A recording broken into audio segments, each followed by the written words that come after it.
only what had escaped nature as fate would help nature to its restitution.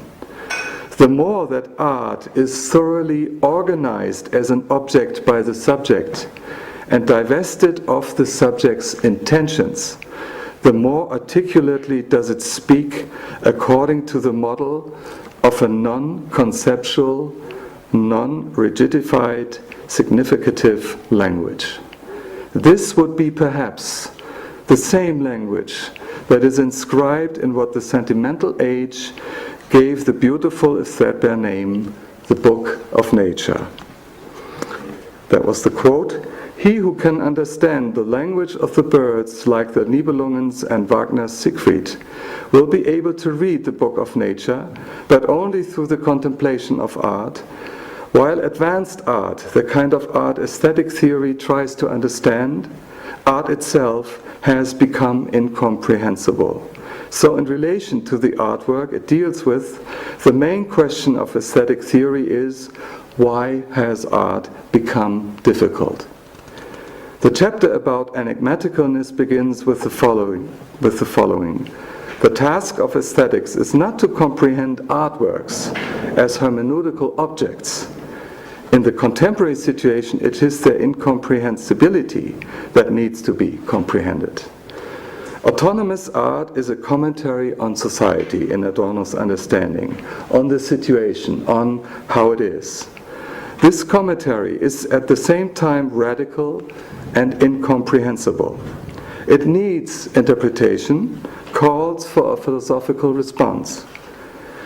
This interpretation often speaks of suffering, of the false life, of how in the administered world people are constantly betrayed by what is sold to them as product, as entertainment, as language, as easily accessible cultural event or object.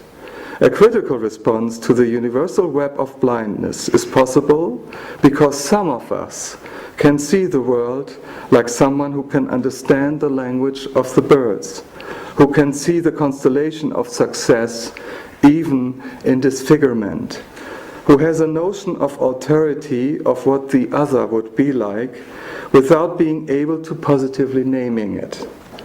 Adorno's philosophy can be understood, the heart of its experience, even if the construction, the dialectical logic, the specific concepts, his reading of the philosophical tradition are sometimes hard to follow, because the heart of its experience, what it is all about, is collective, material, so to say, pre-individual, and in a sense physical, and still needs all the mediation and interpretation to become itself.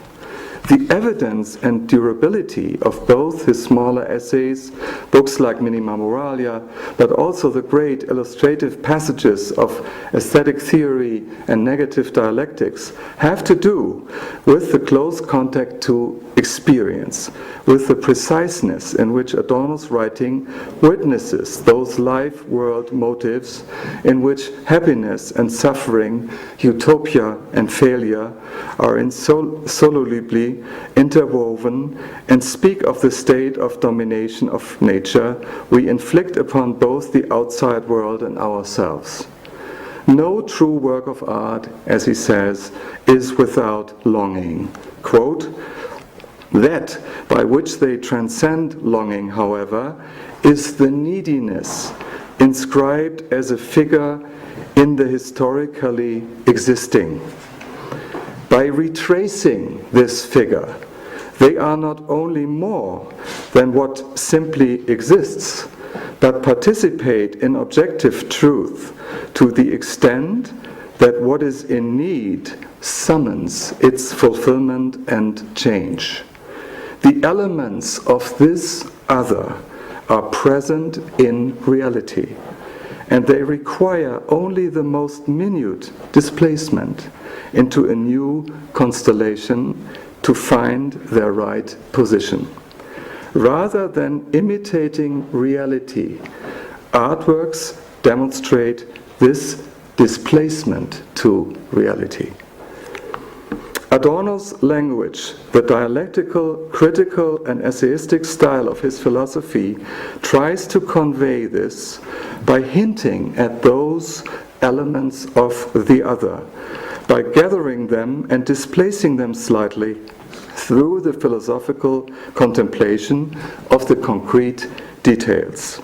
The one who can understand the language of music, like the heroes in the fairy tales can understand the language of the birds, can ask for the truth in the disfigured elements of reality, like a new Socrates, the truth that hides in those languages, like something we all have once understood or will understand again one day. Like in those crystalline music pieces by Anton Webern, with their strong tensions, this process can be detected in Adorno's language, in his sentences, that attempt to destroy the armor around our forgotten experiences and strive for this slight displacement in order to say what it was all about and what we have known all the time.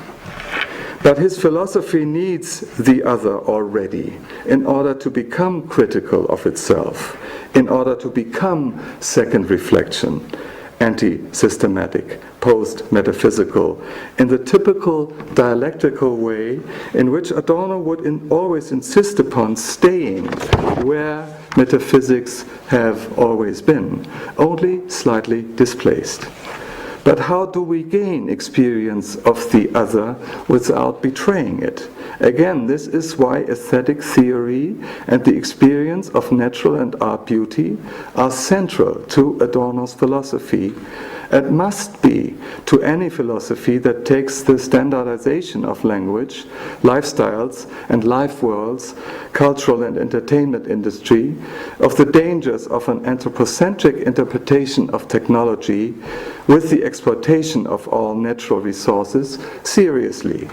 The question is, how do we have any experience at all that is not already pure ideology?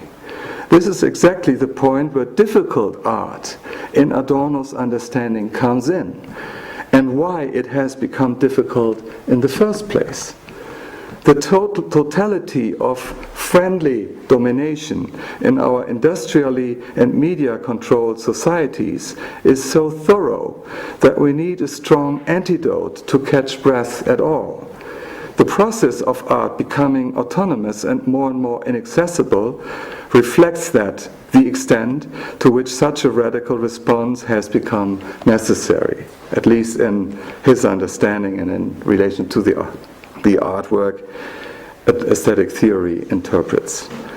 The artwork is both rationality in the sense of form, construction, structure, which itself again is historical and needs to be reflected in order not to fall back into naivete.